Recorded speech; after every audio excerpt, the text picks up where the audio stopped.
السلام عليكم ورحمة الله وبركاته. نحمده ونصلي على رسوله الكريم أما بعد. In the name of Allah, the most gracious, the most merciful. Good morning to my respected teachers and my dear friends. I would like to say thank you to give me such a great opportunity to speak something on our Republic Day. My name is Naman Ahmed. I am in second early class.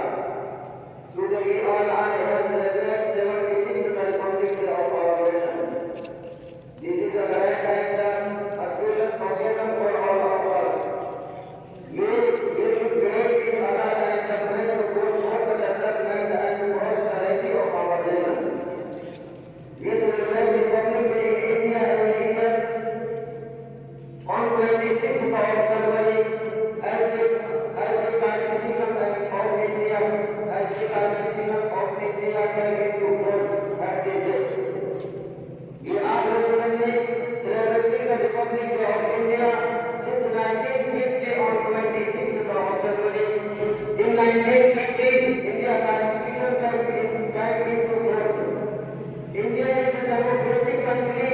Their public is authorized to elect its leaders to lead the country.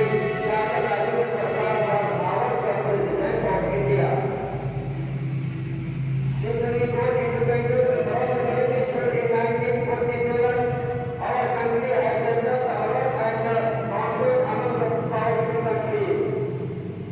Together with some drawbacks have also arisen such as equality, poverty, unemployment, corruption, etc. We need progress.